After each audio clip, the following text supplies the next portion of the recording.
तो फाइनली जिसके लिए इतने दिनों से प्रिपरेशन कर रहा था, वो हिंदी का बोर्ड एग्ज़ाम अच्छे से ख़त्म हो गया है। और 11-12 फरवरी से इसमें लगा था और फाइनली 24 फरवरी को जाकर ये बोर्ड एग्ज़ाम कंप्लीट हो गया हिंदी का। पर अभी भी दिमाग में वो संस्कृत के श्लोक, वो पंचलाइट का उद्देश्य, यही सब गूंज रहा है। क्योंकि हिंदी का इतना ज़्यादा सिलेबस था, इतने ज़्यादा पार्ट्स थे हिंदी में, जो कि पढ़ने में बहुत ज़्यादा टाइम लग गया था। और इसका बहुत ज़्यादा वीडियो लेक्चर देखना पड़ा था, लगभग 100-200 वीडियो लेक्चर इसके देखने पड़े थे, छोटे छोटे। पर अब फाइनली ये कंप्लीट हो गया है और अब हिंदी के बारे में सोचने की ज़रूरत नहीं है, क्योंकि इसमें मैं अच्छे नंबर से पास हो जाऊंगा। पर मैंने अभी सिलेबस देखा है फिजिक्स, केमिस्ट्री, बायो का। इंग्लिश का तो वो ठीक ठाक हो जाएगा, क्योंकि इंग्लिश का इसमें सीबीएसई तरह ही आता है, एनसीईआरटी से। और केमिस्ट्री, फिजिक्स, बायो भी एनसीईआरटी से ही आता है, जैसे सीबीएसई का सिलेबस है वैसे इसका भी सिलेबस है। पर जिस हिसाब से प्रिपरेशन करे हम लोग ने साल भर नीट के लिए, तो इसमें तो वो डायरेक्ट से नहीं हो पाएगा। लाइक हम कोई भी रिएक्शन देखते हैं उसमें डायरेक्ट पढ़ लेते हैं, बट इसमें पूरा लिखना पड़ता है। और उसमें भी खासकर ये ऑर्गेनिक केमिस्ट्री का पार्ट है, जो कि पूरा हाफ नंबर इसी से आएगा, क्योंकि पूरा ऑर्गेनिक केमिस्ट्री में ही 5 चैप्टर हैं और जिसमें कि 35 नंबर आ रहा है, तो 70 नंबर का पेपर ही होगा और 35 नंबर का ऑर्गेनिक से ही आ रहा है।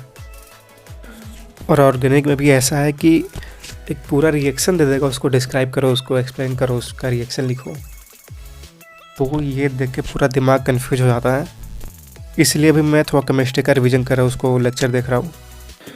चूँकि केमिस्ट्री का पेपर तो 8 मार्च को है, बट अभी से मैं उसका थोड़ा एक बार लेक्चर देख ले रहा हूँ, क्योंकि केमिस्ट्री के बीच में कोई भी गैप नहीं मिल रहा है।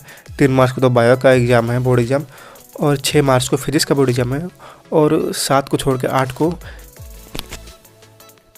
केमिस्ट्री का है। तो केमिस्ट्री में लगभग बस 1 दिन का टाइम मिलेगा, इसलिए मैं अभी से थोड़ा सा उसका रिवीजन कर ले रहा हूँ एक बार।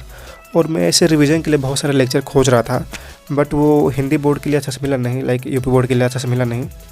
तो चूँकि इसमें सारा एनसीईआरटी से ही आता है, यूपी बोर्ड में भी, इसलिए मैं एनसीईआरटी वाला से कर रहा हूँ। तो ये तो सीबीएसई के लिए ये वीडियो लॉन्च हुआ था, और इसमें 1 शॉट में लगभग 5-5 घंटे में फिजिकल केमिस्ट्री, इनऑर्गेनिक केमिस्ट्री और ऑर्गेनिक केमिस्ट्री कंप्लीट हुआ था 1 शॉट में। तो अभी मैं इसको देख रहा हूँ और मैंने लगभग 2 पार्ट मेरा कंप्लीट हो गया है, और अभी ऑर्गेनिक का पार्ट कंप्लीट करना है। क्योंकि मेरा यूपी बोर्ड में इंग्लिश मीडियम है, तो इससे काम चल जाएगा, क्योंकि सब तो एनसीईआरटी से ही आ रहा है, यूपी बोर्ड में भी एनसीईआरटी से आ रहा है। बस एक पता नहीं हिंदी कहाँ से आ गया था। तो अभी लाइक क्लास 12 का बहुत 1 महीने से ऊपर हो गया था, 1.5 महीने हो गए थे लगभग इसका रिवाइज किए हुए। और इसमें भी इसका फिजिकल केमिस्ट्री का पार्ट और ऑर्गेनिक का पार्ट बहुत टाइम हो गया था, 4-5 महीने हो गए थे रिवाइज किए हुए। तो अभी सोच रहा हूँ इसका लाइक 1 शॉट एक बार लेक्चर देख लूँगा, जिसमें कि लाइक फिजिकल केमिस्ट्री एक पार्ट में है, केमिस्ट्री और इनऑर्गेनिक और ऑर्गेनिक एक पार्ट में है। तो एक बार इसका लेक्चर कंप्लीट कर लूँगा, फिर लास्ट वाले दिन एक बार नोट्स का रिवीजन कर लूँगा और वैसे ही चला जाऊँगा। और अभी आजकल मैं केमिस्ट्री का रिवीजन करने के बाद मैं एक दिन फिजिक्स का रिवीजन कर लूँगा, उसका भी लेक्चर देखूँगा 1 शॉट, जो कि एनसीईआरटी वाला पे ही कराया गया है, तो मैं वही लेक्चर देख लूँगा। और फिर 2 दिन यानी 1 मार्च और 2 मार्च को मैं अपना बायो के लिए, अपना बायो का जो भी नोट्स है, जो कि मेडीजी है बायो का, फिजिक्स, बॉटनी एंड जूलॉजी की, उसको एक बार अच्छे से रिवीजन कर लूँगा क्लास 12 का 2 दिन में। क्योंकि मैंने बोर्ड का लाइक बायोलॉजी का मैंने सिलेबस देखा और उसके प्रीवियस ईयर क्वेश्चन देखे, तो वो भी ठीक ठाक थे, लाइक जो हम लोग नीट में पढ़ते हैं, एनसीईआरटी से पढ़ते, सेम वही क्वेश्चन थे। बस हाँ, उसको थोड़ा डिस्क्राइब करके लिखना होता है, उसमें डायग्राम बनाना होता है थोड़ा।